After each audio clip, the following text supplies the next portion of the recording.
and welcome everybody. The first amazing thing that we do tonight is that this is the New Zealand launch of the book Hidden Fallacies on Corporate Law and Financial Regulation.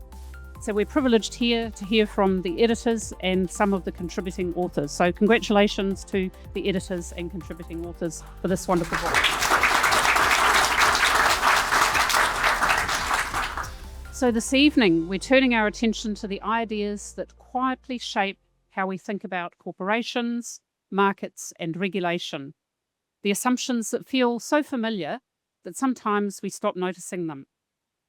This book asks us to pause and reconsider those assumptions, to ask, what if the frameworks that we use to explain corporate and financial behaviour are themselves flawed? What if some of our most trusted ideas are in fact fallacies? This is precisely why Juncture exists, to open up dialogue across disciplines and sectors, to bring together academics, investors, entrepreneurs, policymakers and the public to rethink the systems and structures of capitalism so that they can serve better people and planet. So the dialogue tonight is part of that vision. So let me talk a little bit first about the book. So Hidden Fallacies in Corporate Law and Financial Regulation is edited by Professor Alexandra Andhov, Professor Claire Hill, and Professor Saule Omarova. And it's a bold, brave, and timely contribution. Corporate law and financial regulation are two disciplines at the heart of our economic order. They determine what counts as value, who bears risk, and how accountability is defined.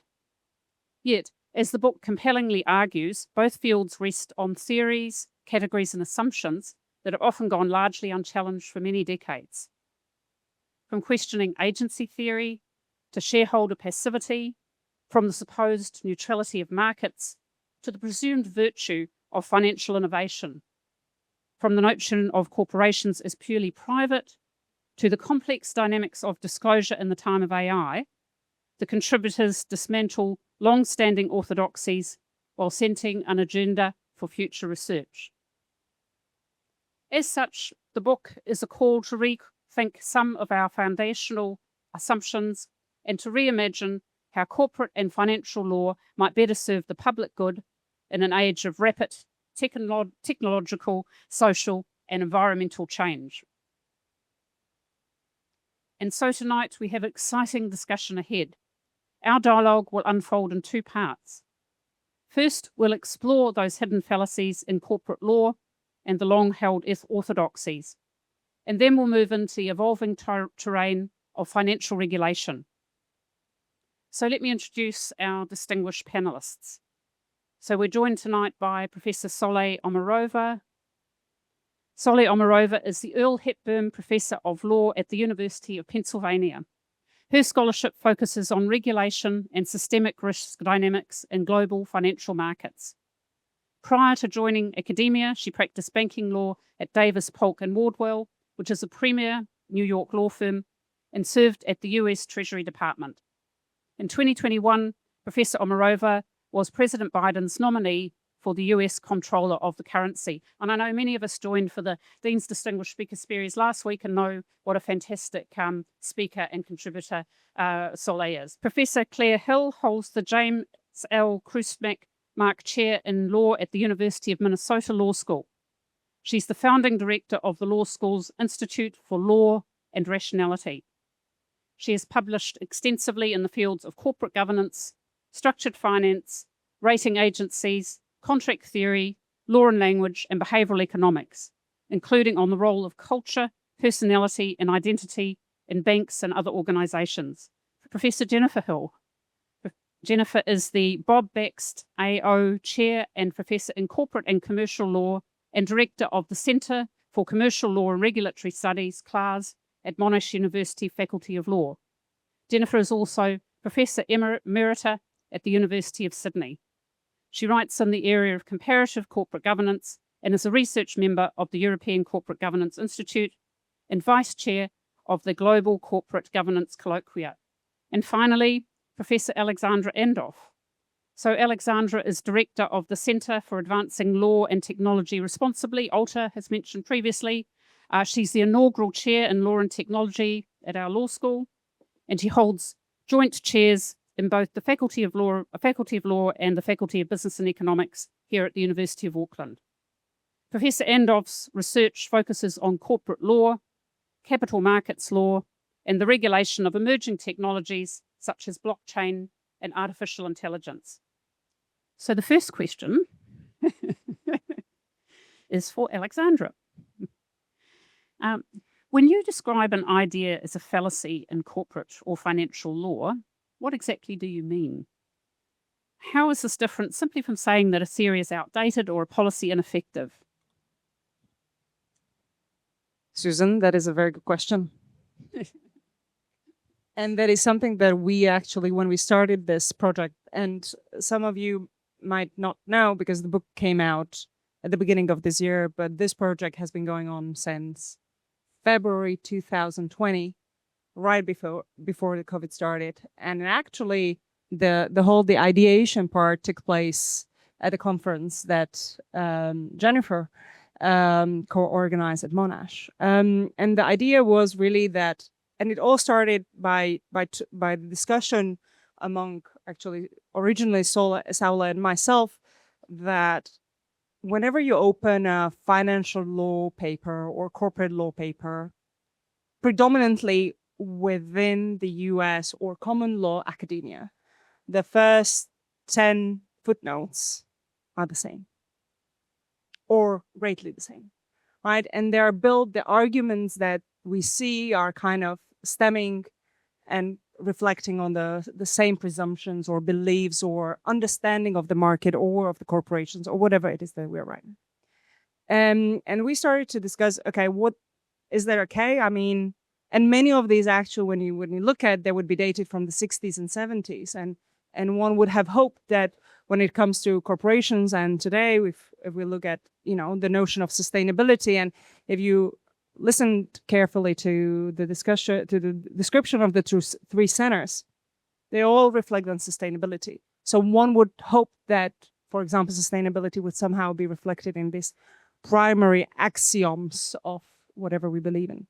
So to answer the question, it was an ongoing process. I don't think that anyone adopted an approach, and it actually was the question, and through the chapters themselves, we're trying to assess whether these fallacies that we see as fallacies are actually fallacies, whether these axioms, these principles that we have observed over the decades being part of the corporate or financial law scholarship are true or not. And then when Claire joined, she also enhanced this kind of discussions, and I can see that you are ready to jump in. Yeah, well, I was very excited to be asked to join because this is something I feel very, very strongly about. That there's a sense in, if I can call it this, our field or fields in which these assumptions are so embedded and nobody had actually devoted systematic time and effort to, here's respects in which maybe this isn't so. And just to give a quick example, we were told not to be too business focused, or I should say too law focused. And I'm going to not only be slightly law focused, but also US law focused. Huge debate on so-called staggered boards.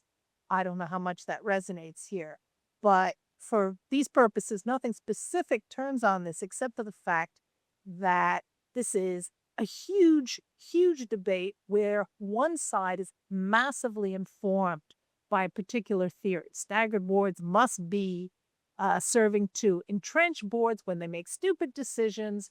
Shareholders are ill-served. And this was so strongly held as a prior belief. And so much of the debate was centered around, that's not so. How can that possibly be? And this just struck me as a very long-headed path to go down, to just say, here's a theory. Surely our theory is so. Let's torture the data until we get to a good point.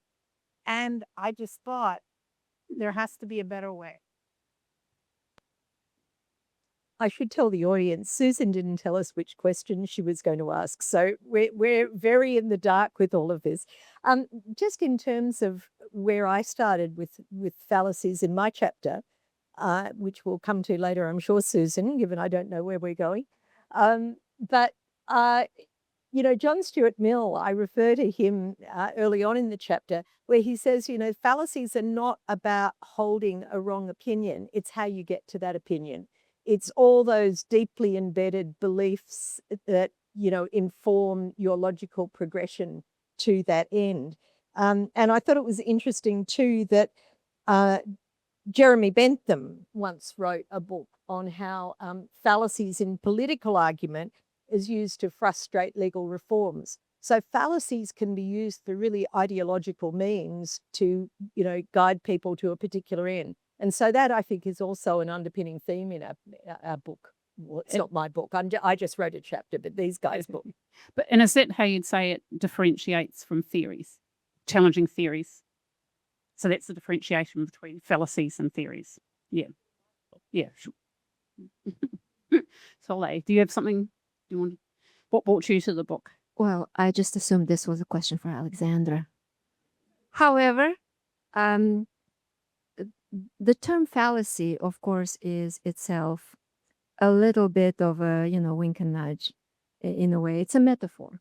It's a metaphor for a variety of things that we have encountered in our own academic adventures and practice that we thought were worth highlighting, bringing forward as particular types of assumptions or concepts or theories or axioms, whatever you call them, that might need a rethinking because maybe the circumstances have changed. Maybe the way we think about things has changed.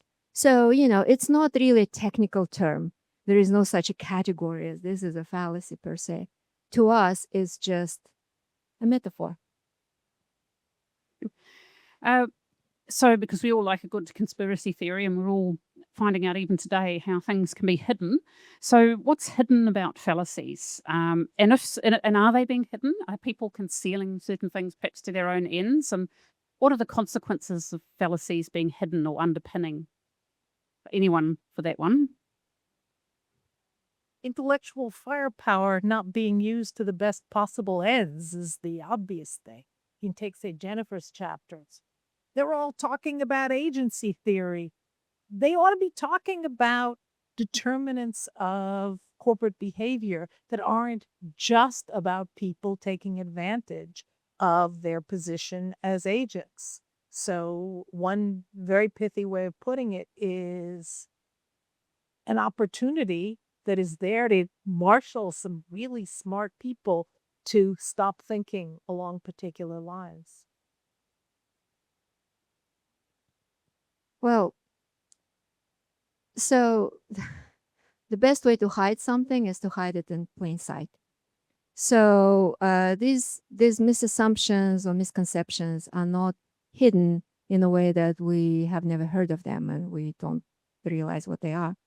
They're hidden from us precisely because we take them as given truths, as some kind of baseline from which you have to start in order to be accepted as someone who makes sense. If you are speaking outside of that accepted norm, it's easier to be dismissed as someone who doesn't know what they're talking about. So we thought that it was kind of fun to put that word in the title, although I must say we actually did debate should we keep the word hidden or not, and we decided we'll keep them. That's it. Thank you. Now I have some questions for Jennifer on your fallacy focuses on agency theory, which of course, as we know, has been the dominant framework for corporate governance for many decades. So essentially agency theory approaches corporate governance through the agency problem, which allegedly exists between shareholders as principals and managers as agents. And of course, there are other agency problems as well. So what do you think has given agency theory such enduring appeal? And what are the unintended or dangerous consequences of continuing to rely on it in today's business environment?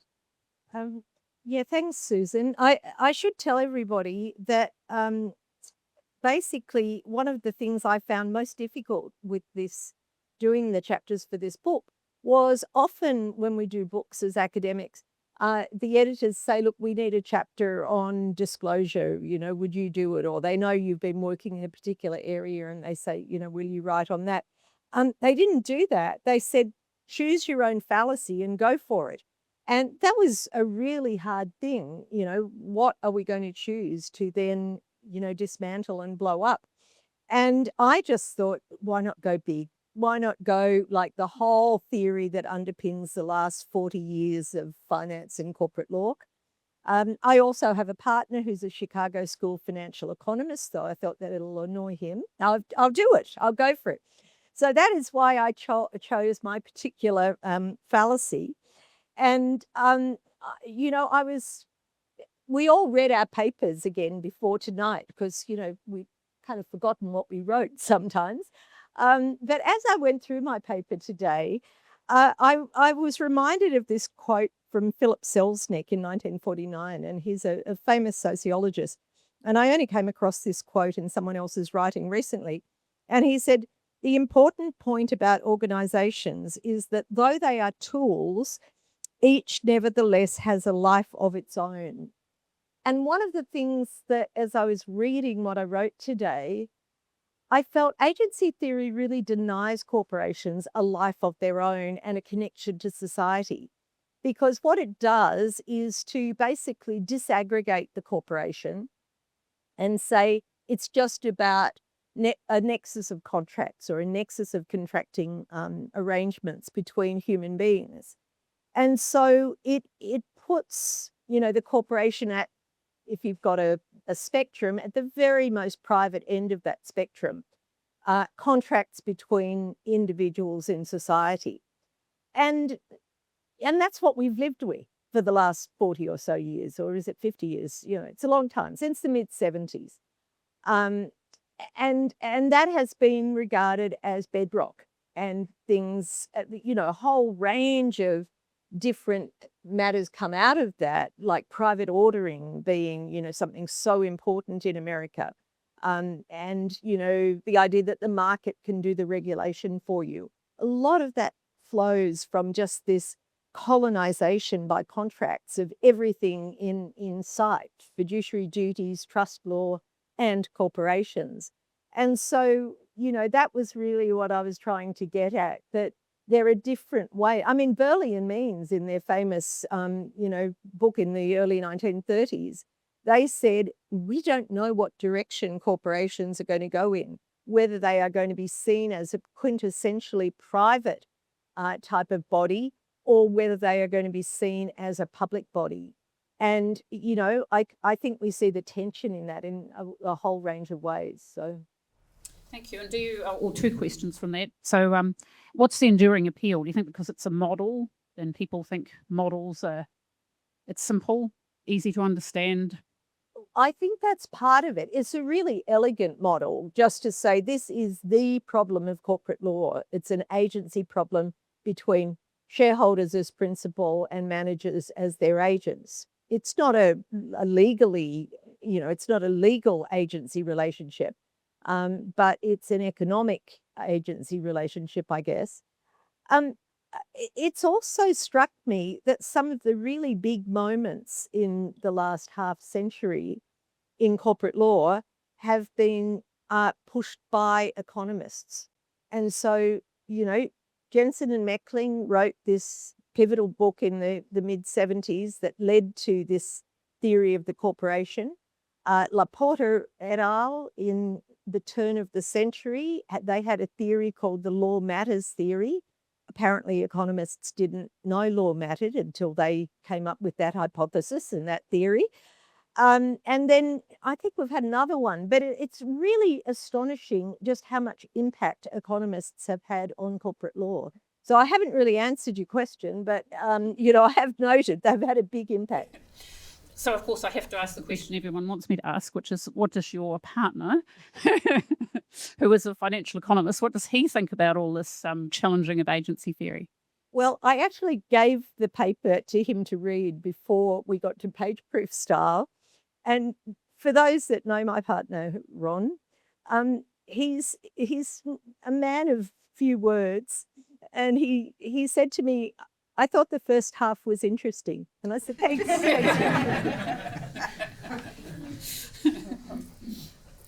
Thank you, Jennifer. Now, this is a question for the panel in general.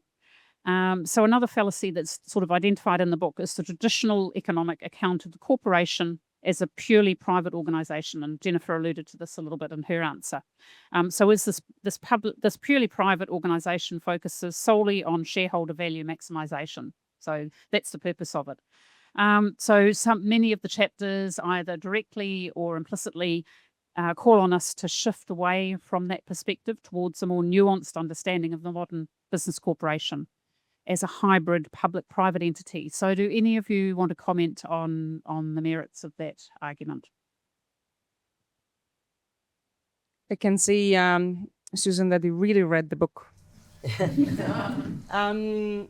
So the thing, I mean, going a little bit back towards like how we chose the fallacies and how we have discussed these fallacies at the very beginning was precisely to reflect on, okay, what are the kind of the common themes and these kind of beliefs that haven't been reflected upon or discussed for many years. And one of them, obviously, and Jennifer chose an excellent fallacy when it comes to the agency. And I think that we all and Claire maybe even more than the others saw that it's not as simple as many, the Chicago School of Economics have purported to some extent, right? That it's all about these contracts and these parties, and this is how we manage it. And at the end of the day, it's all mathematics. Similarly, we today see, and I think we saw it also in some other chapters, that it's either it can be mathematics or economics, it can be some statistical modeling, or it can be technology or AI. And it's much more complex. But at the same time, if you look at one of the chapters, which was actually written by an economist, and went into whether the shareholders actually make decisions because of, let's say, ESG and CSR, her findings were that actually it's not really that common. And that for majority of the investors, it's not that relevant. So it goes back to profit. So, and I think that this was the fascinating part. And that's maybe also why it took so many years, was to kind of figure out. And we didn't obviously want to kind of hold the hands of the authors and tell them, this is the direction that we want to go, as many of the edited volumes. What we really wanted to dig into is having a space where the scholars can go and ask these questions. And maybe they actually will find out that whatever the fallacy or whatever the presumption or axiom has been is actually still correct and true. I want to credit Saule very much for my understanding of the extent to which the idea that something can be purely private is preposterous.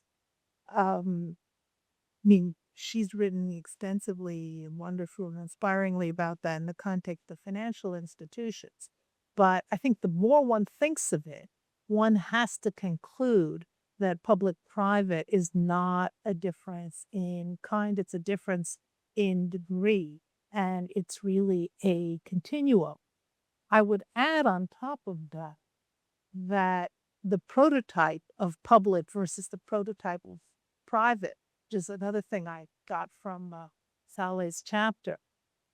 Those prototypes are very pernicious. If you call something private enterprise, a good thing, and in her chapter, innovation, a good thing, public, and then in the US, a particularly kind of anti-government ethos, public, bureaucratic slodgy, bad. And this baggage needs to be ejected, and people need to take seriously that what's out there is not some private companies that would do wonderful things if only the government wasn't stopping them, and public companies that are either, perfect saints or they're bureaucratic and slodgy or something like that, but that again, there's no real pure types out there in the world. I was just going to say, I think that it's really interesting in the book that some of the authors, like Ellen Quigley from Cambridge, talks about investor responsibility and says, no, it's organizational hypocrisy.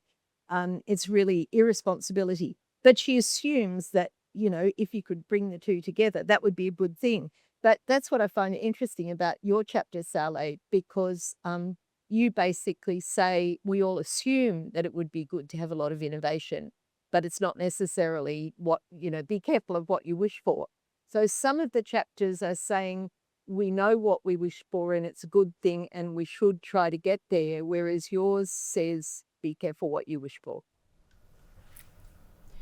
So I think what you're saying, or what you're all saying, is this is focusing on what we should shift away from, but are we heading toward any form of consensus about what we should be heading towards? So just 30 seconds for each of you. What's your vision or your thinking about what we're heading towards?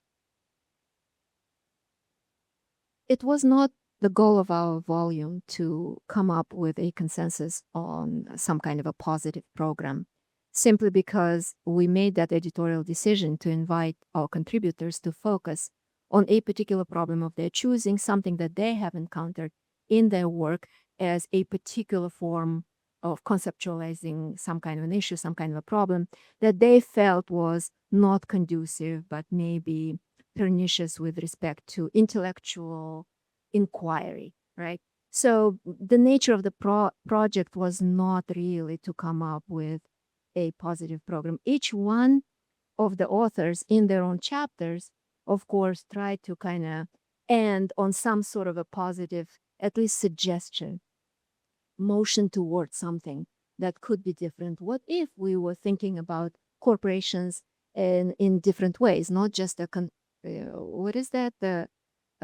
nexus of contract? I can't even remember that stuff. But as something a little bit more meaty, right? As something that has its own, not only just personhood, but also its own social purpose. But beyond that, we haven't really come to that. Maybe that's the next book. So thank you. There's some great questions here. So the first question I'm going to ask Saule. So this question, the person's asking, what are the risks of innovation and what makes innovation something that we should be careful what we wish for? That's a very simple question. So innovation is one of those terms that gets thrown around quite a bit, but nobody knows what it really is. It's sort of like, oh, you'll know it when you see it. When somebody calls some financial product, let's say an innovative product, surely if it didn't exist before, then it's some kind of an innovation and it's sort of socially beneficial.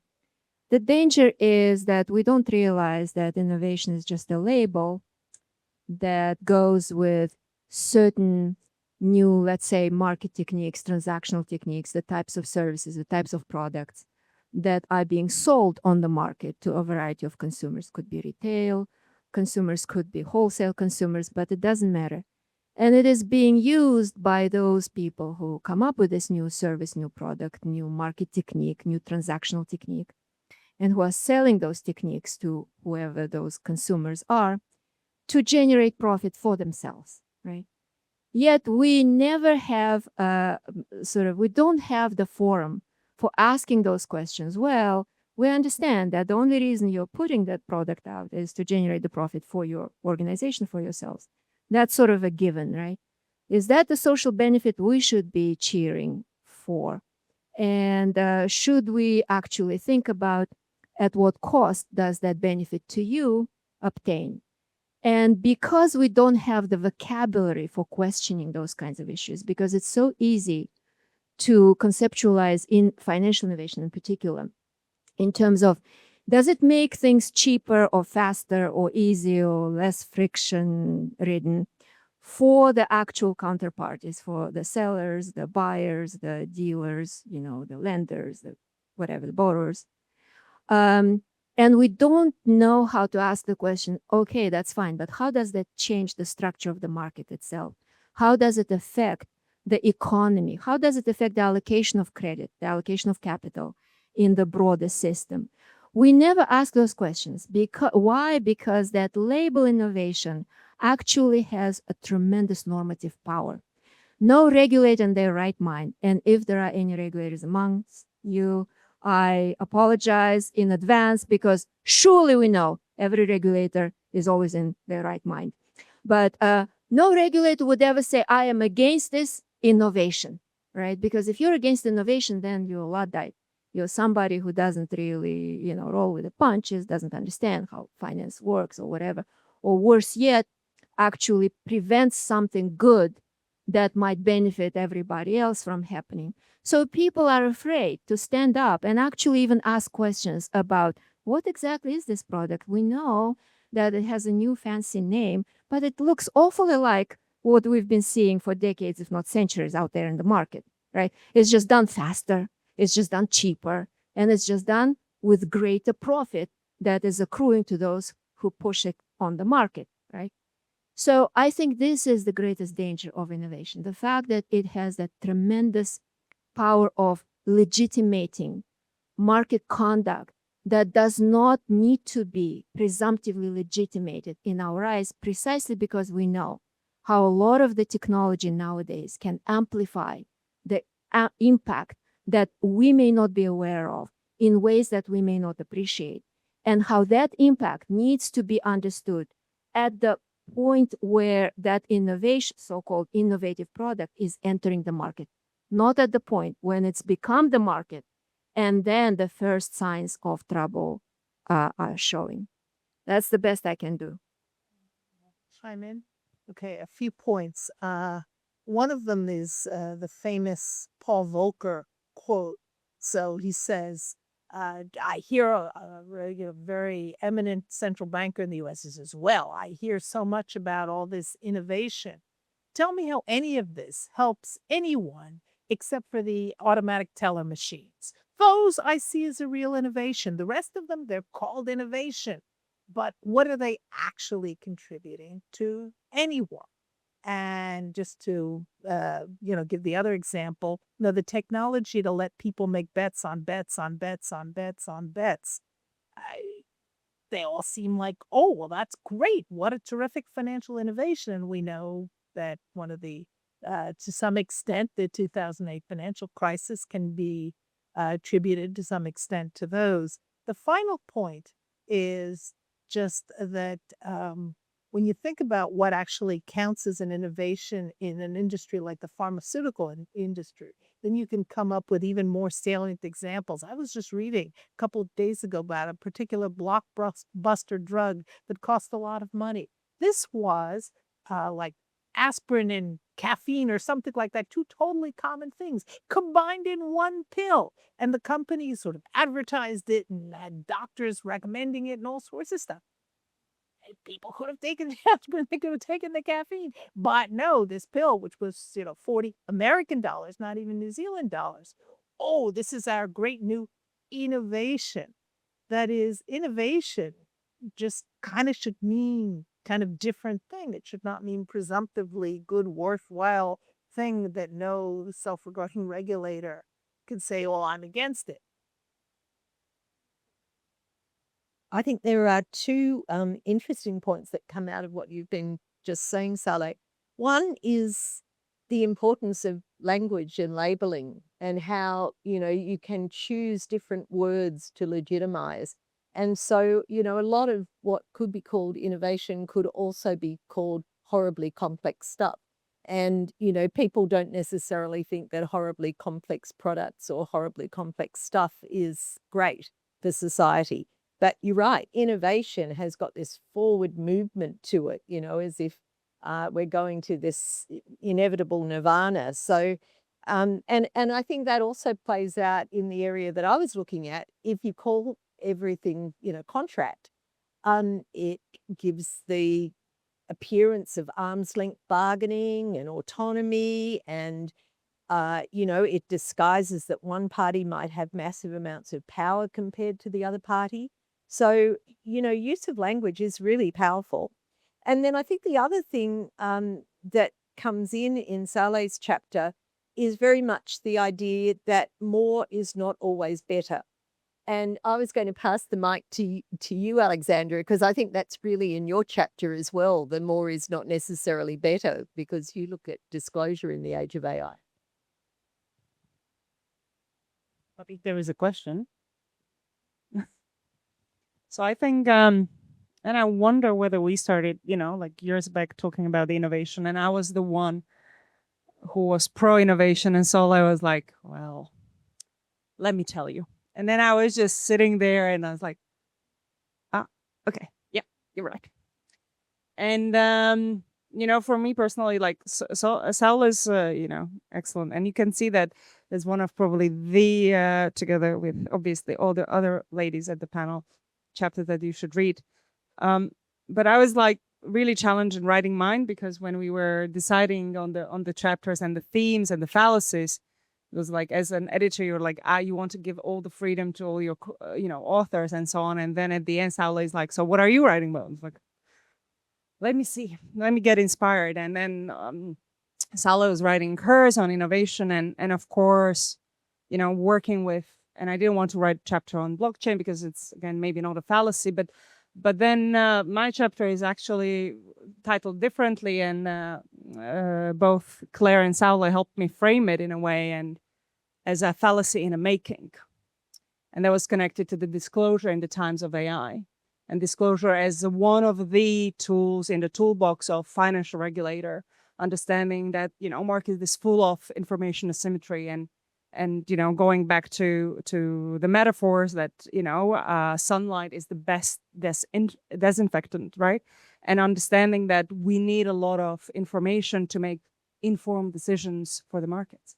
But at the same time, over the years, there's a lot of scholarship showing that not all the innovation is good not all information is good information, or that more information is better, and how we see that AI is again seen as form of innovation, obviously, and this nirvana, hopefully, for a lot of either financial intermediaries or even supervisors that can go quicker through a lot of documents, that can go quicker through all of the disclosure materials. And we know predominantly in the US that these disclosure materials are hundreds or thousands of pages long. So why not use this grade? And then I went more and more into the detail. And yes, Jennifer, as you're saying, not more is always better, from the perspective that, again, just because we call it and we see and there is this, I feel there has been this since 2020, early 2000s, a lot of discourse on how we want innovation for our economies and how innovations drive economies.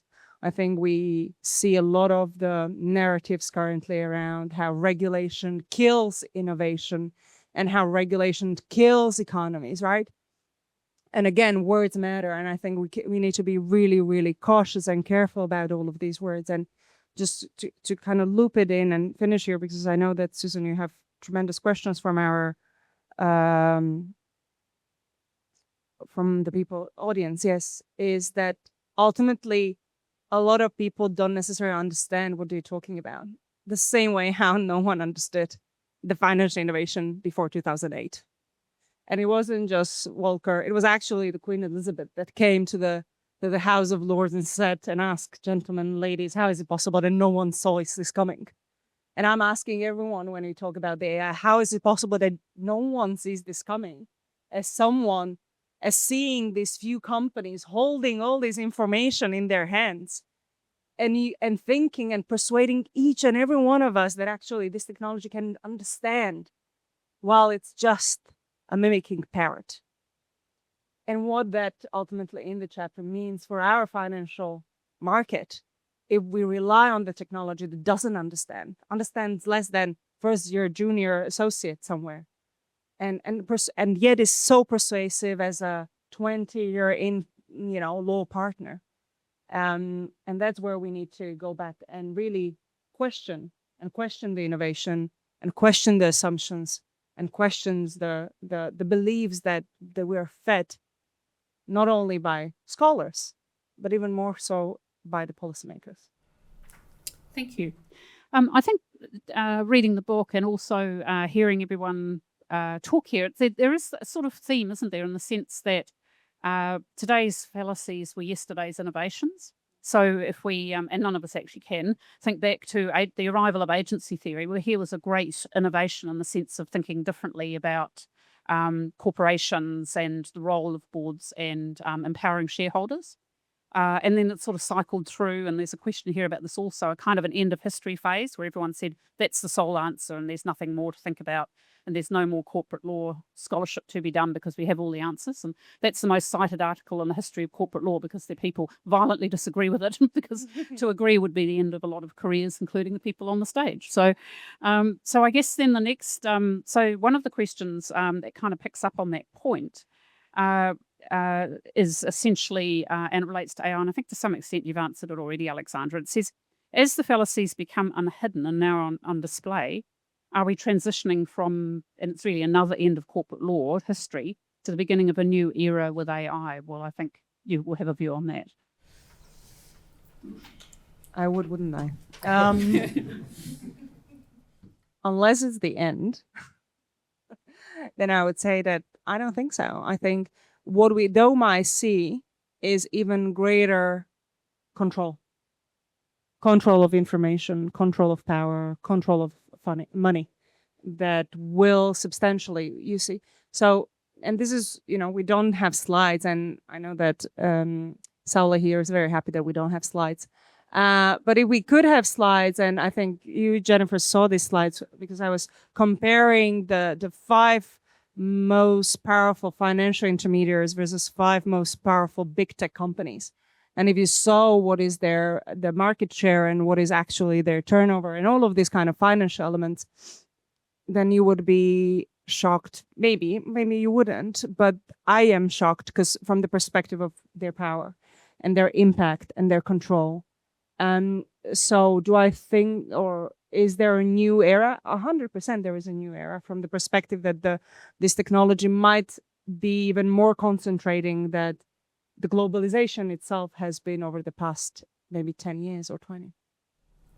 Thank you. And do you think, and we've talked about this before, and it's come up in some of the questions too, do you think that fallacies are playing a part in our failure to recognise what's going on with AI? That we somehow think that because of the agency paradigm that somehow shareholders have some much more control over what's happening than they do? I'm not sure it's a fallacy. I would say just the very human nature of seeing something as something positive. But I'm often, and I don't know, within the legal scholarship where there is something, I think maybe Claire would know more about this, that I think there is just pure human laziness in a way, how they think that the AI is, cutting time and being more efficient. And I don't need to read this and I don't need to engage in a number of things. And now I'm going to look at my students. And maybe seeing this as a tool that will be problematic. But more in terms of the wealth that's shifting into corporate and the power over AI that's shifting into corporations. The fact that we don't understand them. I think that we do not understand, the majority of the people do not understand the potential impact of the AI. So I think that we're somewhere in, if the financial crisis happened in 2008, so we are somewhere in 2004. And the things are just in the making. By the way, 2004 was the year when the worst vintage of those horrible subprime mortgage-backed securities were entering the market. So this is a very ominous prediction, man. Yeah, I would echo what Alexandra has said here. I think that, it always seems when you're in the course of events that things are singular. Surely it hasn't happened before, but this just seems to be so dramatic, so huge, so pervasive, and there's wonderful effects, and there's horrible effects, and there's everything in between. And how it's going to play out is very hard, I think, to know. Certainly, some of the horrible effects are quite hidden. Once in a while, we get sort of a glimmer. Oh, all this, data is in certain concentrated hands we may or may not trust. But on the other hand, this is going to seem like small consolation relative to that. There's these fantastic people at Stanford figuring out how to train my students better in doing deal transactions. And I have this person who explains what her AI program does. Again, we care much more about data in bad hands than my students knowing how to do deals. But my students walk away absolutely in awe of the power of AI. I just wanted to say something on a different tack to AI. Susan, you mentioned, empowering shareholders and, thinking shareholders are in control. I mean, if I go back to, looking at agency theory, I don't think it was ever about empowering shareholders. I think it was always about shareholder interests. I think it was just, almost the equivalent of managerialism that's saying, you have to think of shareholder interests. But as soon as, there was a debate about shareholder power in America, law and economics scholars were very against giving shareholders extra rights. So, I don't think they've ever wanted shareholders to have a lot of rights. But do they have the illusion of power?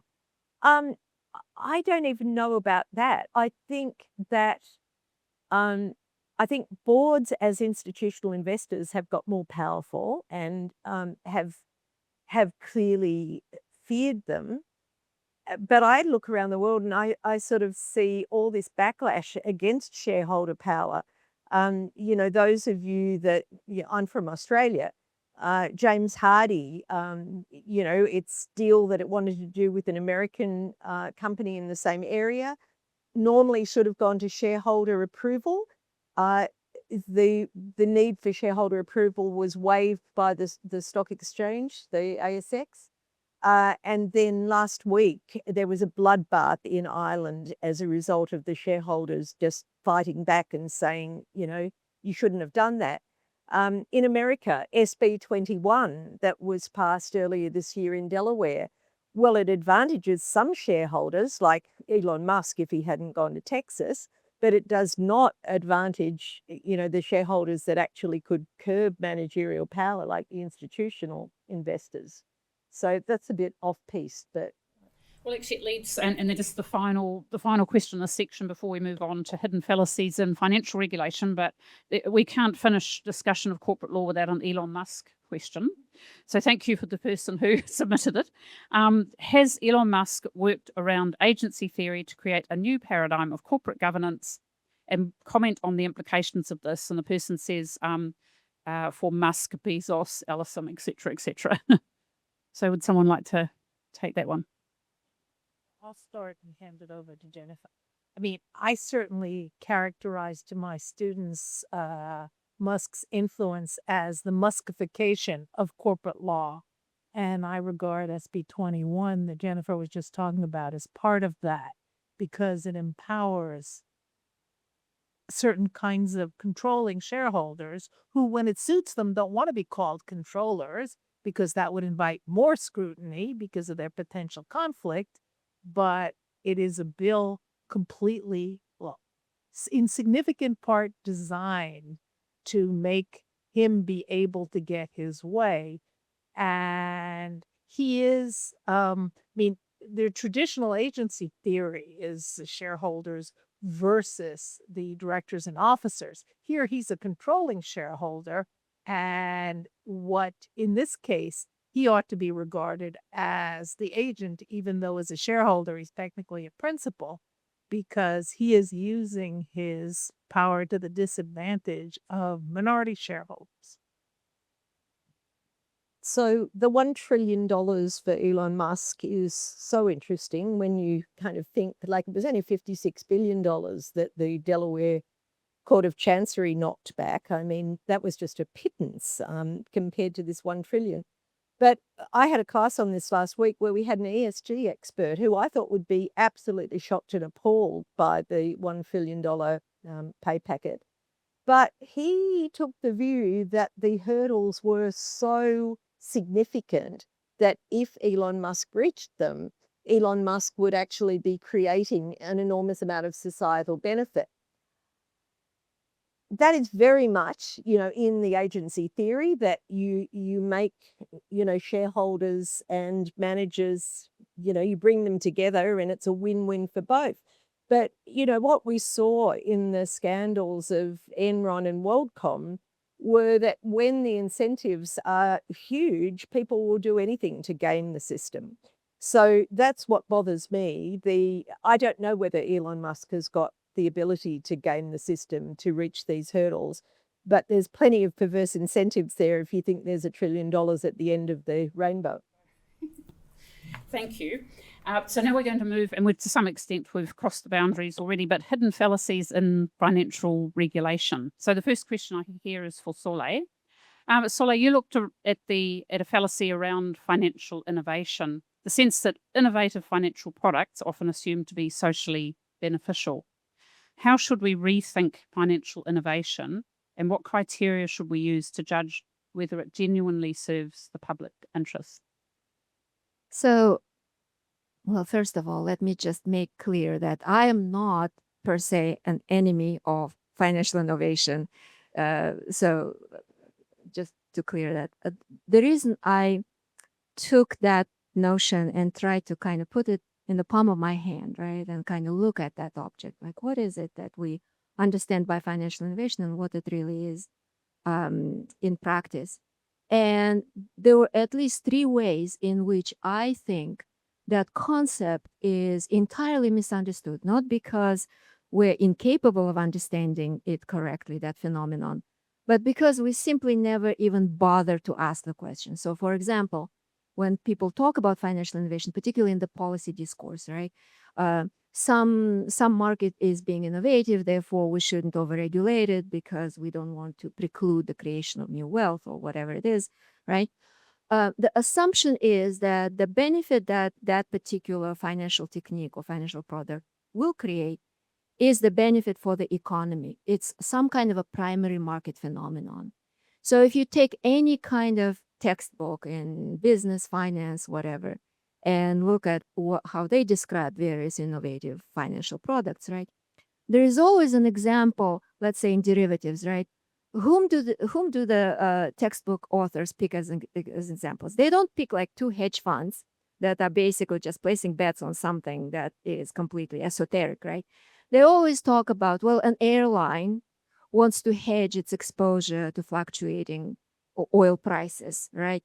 And then there is that really doing God's work. There is that investment bank that can actually offer them that amazing product, which is now it can offer. But 10 years ago, they couldn't because there was no technology. The law was wrong, right? Now we kind of fixed the law. We have the computing power.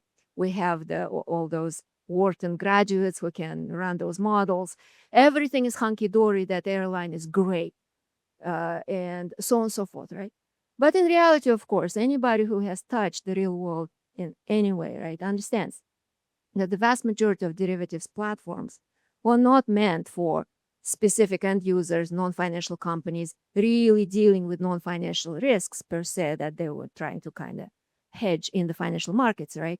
Most of the by volume and by significance, most of those derivatives contracts were actually purely among financial market players. It was purely among hedging some secondary exposure, tertiary exposure, or simple, frankly, bets, right? This is how we invented the whole vocabulary for that, right? We used it like I don't know, capital optimization or whatever, some kind of risk transfer, risk management, this and that, and the third thing.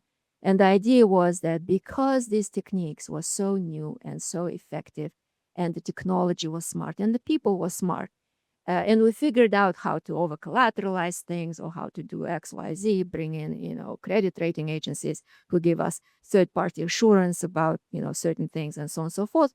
Somehow that risk that we manage it so well that it disappears. Of course, risk never disappears, right? It just gets pushed down to somebody who cannot understand that they are left holding that risk.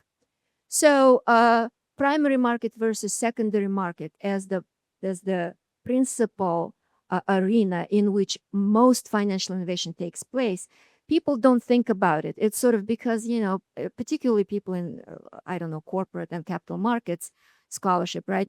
We think about secondary markets as the necessary kind of appendage to primary markets. We need price discovery, we need liquidity, we need the depth. So it helps investors to channel capital into the real economy and so on and so forth. But in reality, our secondary markets dwarf primary market issuances, and they're much more important, and they run on their own logic. going back to this whole mortgage-backed securities and subprime mortgages, right? The idea back in 2004, right? Those CEOs of those mortgage companies testifying in Congress literally sang the songs about how all of these subprime mortgages were meant for the real people, real families who needed a home and they couldn't afford a home. And now they can, because now, thank goodness, we have the technology, we have the computing power, and we have the wherewithal to figure out how to open that capital source to these people, right? But we all know that's not why those lenders produced those subprime mortgages in such quantities in 2004, 2005. They were doing that because that was the raw material for the secondary market activity when those mortgage loans were repackaged and were basically used as the reference asset for issuing those MBSs and CDO squares and so on and so forth. All of that was secondary market activity. Super innovative, yes, because we didn't have that before, right? Was it the kind of innovation that was happening to benefit the real economy? Not so much. And in the same vein, we think about financial innovation, for example, as again, I alluded to that earlier, as a microtransaction, as a transactional thing, right? Is it giving cheaper, faster transacting capacities to specific counterparties dealing right now in that market? If it does, then it's innovation and it's great. And then the regulators and lawmakers better think twice before they come in and start, kind of clamping it down, right? But again, it's not when we think about social benefit of any kind of new financial product, we really should think about structural implications. Like, for example, AI, right? Yeah, Claire, I know your students love that stuff because it makes their lives easier. It's fascinating. It's wonderful, right? But what it does, it creates structural incentives for concentration of market power, and in ways that we have never really experienced before. And that kind of concentration of market power, that's an antitrust issue, except our antitrust law is not equipped to deal with that, right? So who thinks about that side of innovation, financial or otherwise? We don't. And finally, the third fallacy that I think is very important to understand when we think about financial innovation as this phenomenon that we all know when we see it, is that we always assume, because we are told to assume, right, that the best innovators out there in the financial markets are private market participants, because they have the most legitimate and the most effective incentive to innovate, which is private profit. So unless you are driven by private profit, you better, take your second place. Don't worry your pretty little head. We will innovate. We will figure out how to make things cheaper, faster, more profitable for us, right? And then we will tell you where your boundary is so you do not overregulate us, right? Because you do not know how to innovate. You don't have the incentive. The government, the public, the sovereign, your job is essentially just to keep peace, to create some rules so people don't cheat. Other than that, innovation is not your game. And that is factually wrong. As a matter of fact, the first derivatives, those interest rate swaps, they came from the public sector. A lot of financial innovation actually is impossible without public sector's participation. And right now, with digitization of money, stable coins, right? What is a stable coin? Well, to me, it's a derivative of sovereign money, right? So if you think that you've invented derivatives of the US dollar, for example, and this is somehow the first time in human history, you've got some history to learn, right? So why is it that technology cannot be used by the public sector, for example, to create a separate channel for digital payments that may exist on a blockchain, just like private payments do, but are not driven by the same kind of private profit interest that may take that kind of innovation in the wrong direction in a few years span, right? Part of the reason why, for example, we, the public, or our central banks, or our lawmakers, are extremely hesitant to even wade into that territory, a big part of the reason is because we have been taught that we are inferior as innovators when it comes to finance, because we are not driven by the same type of private profit. So where do we go from that? I don't know. The first thing is to understand where we are being taught things that are factually wrong and normatively very harmful to us, right? Once we get there, then we'll see what we can do. Thank you.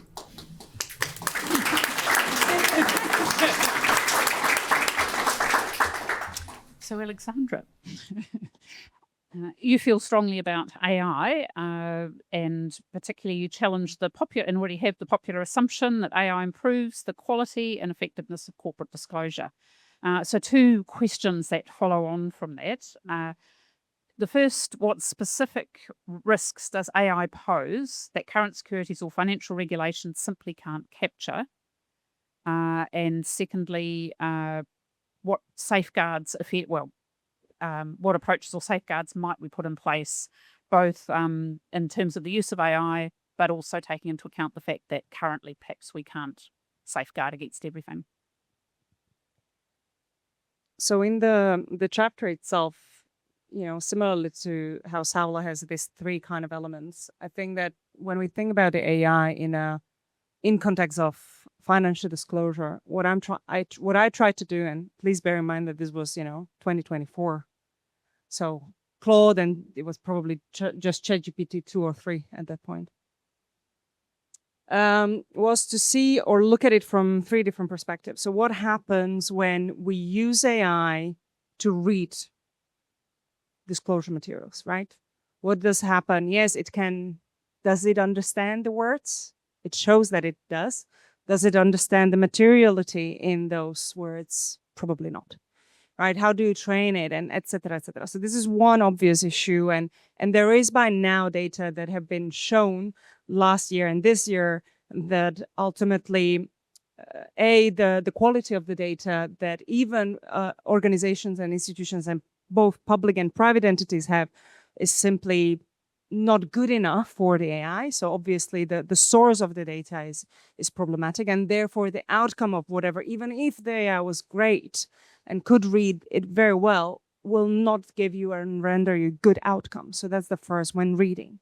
Then the second kind of challenge and the risk is what happens when the AI is writing, right? So imagine as a, let's say, publicly traded company, you get all of these reports from all of the departments, and you're like, okay, I'm going to write this disclosure that is 150-page long. And I just put it into Notebook or something similar that also we use here at the university, and it will generate the thing. Again, what does that mean from the perspective of it actually understanding? What does it mean, and how do you need to design it to actually address what are the relevant and important information for your investor?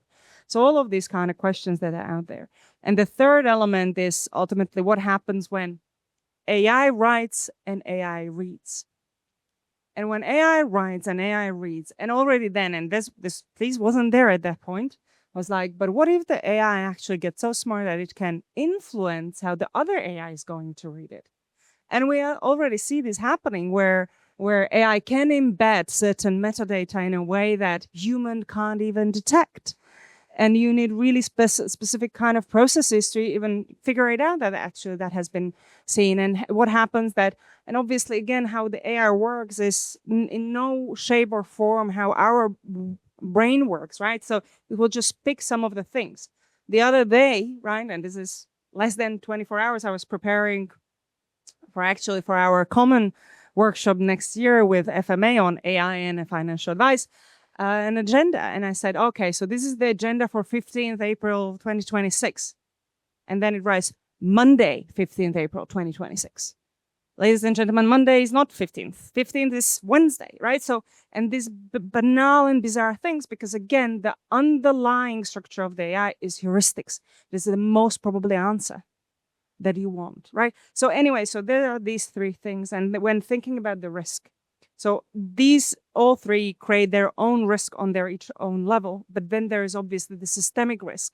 And again, from the perspective of what is the purpose of the disclosure as such, and what does the disclosure do to the financial, both the people, right? You educate yourself. Apparently, it's 89% of the investors are using ChatGPT to make financial decisions. I mean, yes, when the market is going up, probably it is all right. Probably it will give you a good kind of suggestion. When the market will deteriorate, I bet you that you will lose all your money, right? So all of kind of these things. So one, the systemic risk. And here there are three other options that come in. And I think this is something. So there are obviously known unknowns and known knowns, but there are unknown unknowns, right? When we talk about any kind of normative structuring. And when it comes to known knowns and known unknowns is A, and we see it happening not just in financial sector, but we see it happening a lot around the globe, is that there is no single source of truth. And if there is no single source of truth in financial services, then we are heading towards a real dark times. Then also when it comes to the AI, and if the AI is writing and reading, then the next step is going to be that the AI is making the decisions. And the AI makes very, very terrible decisions because it has not been designed in a way to make decisions. It actually, majority of these decisions are simply terrible. And there is, again, literature by now from 24 and 25. And the third one is, again, something that we forget, that AI, again, is a tool. And currently this tool is in hands of very, very few. The fact of the concentrating power over this data, over the structures, over the technology, it simply has a power that I think is currently unimaginable for us. So these are, I think, the systemic, real systemic threats that we know of, or maybe we can discuss. And then there are definitely some that, ladies and gentlemen, we do not see yet coming. Jennifer.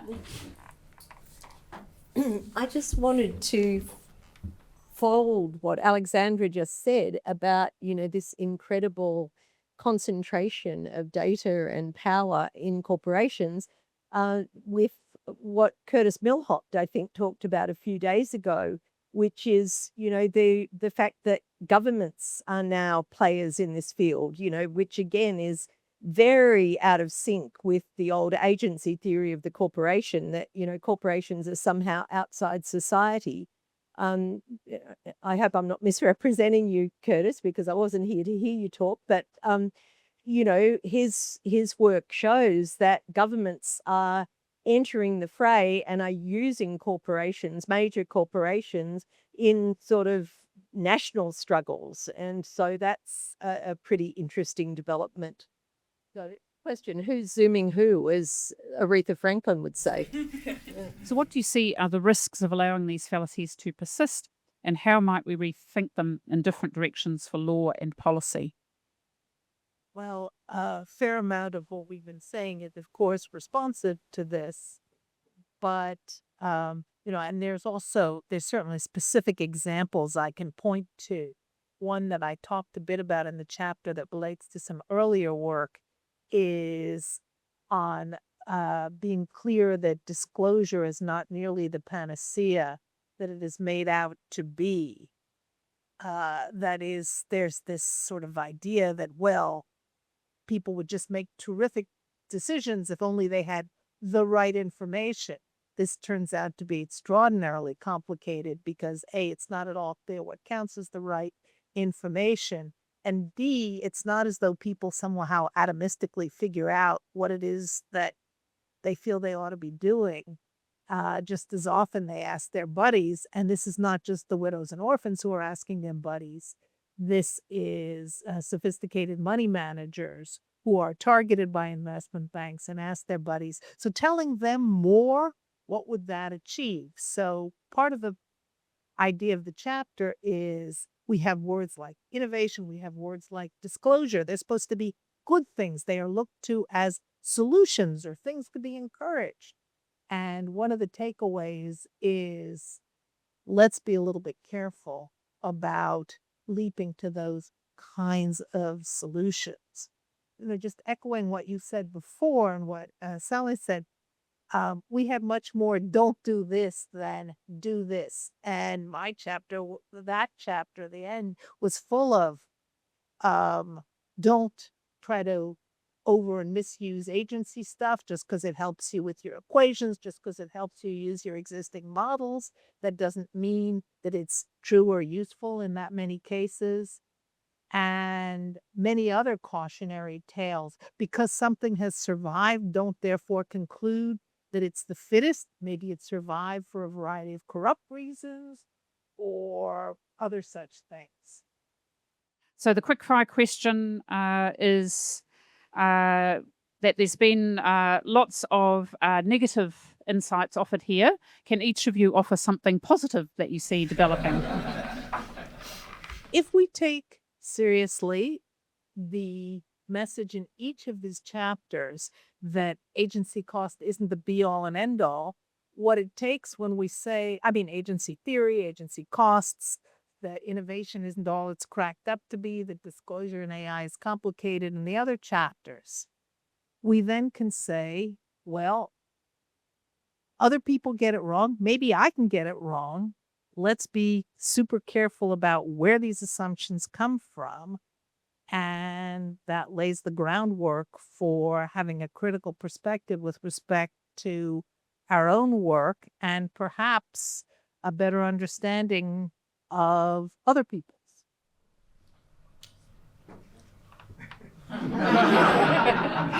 Nothing positive at all. Well, you know what they say, that a pessimist is a very deeply disillusioned optimist. So I am optimistic because I think that things in the world of finance might get so bad so quickly that we may actually have an opening for doing something that goes slightly beyond. Let's just repeat what has been done many years ago by the same kind of people, and we'll just hope for the best this time around. So that's my positive spin. The Phoenix. Yeah, I think my positive spin is, I'm not totally trashing agency theory, that idea that corporate law is all about the risk that managers aren't going to, do things that are beneficial to the shareholders. And obviously, it's incredibly important. We're all invested in superannuation. I want my superannuation funds to make money. But it's a question of, I think there's a song, is that all there is? It's a question of, is that all there is? And it's not all there is. We are looking at climate change problems. We are looking at ESG. And so I think we just need to say, we're not going to get a really simple, elegant, one-off kind of way to describe corporate law and finance. It's a complex thing.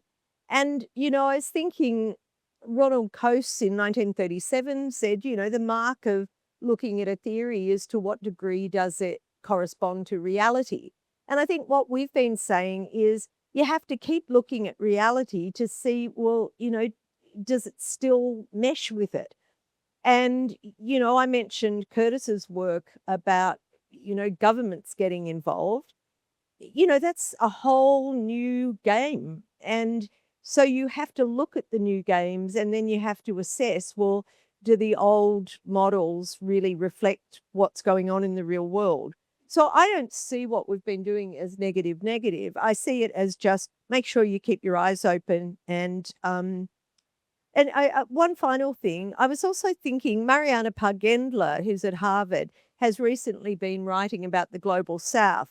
And she's been saying, look, people think that if countries have governance systems that don't accord with the, traditional agency model that has been so dominant in the US, then they must be kind of failed countries or failed governance models. But she makes that point. They might be looking at different problems.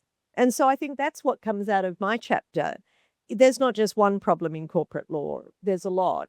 And, you need different devices, different techniques to deal with them.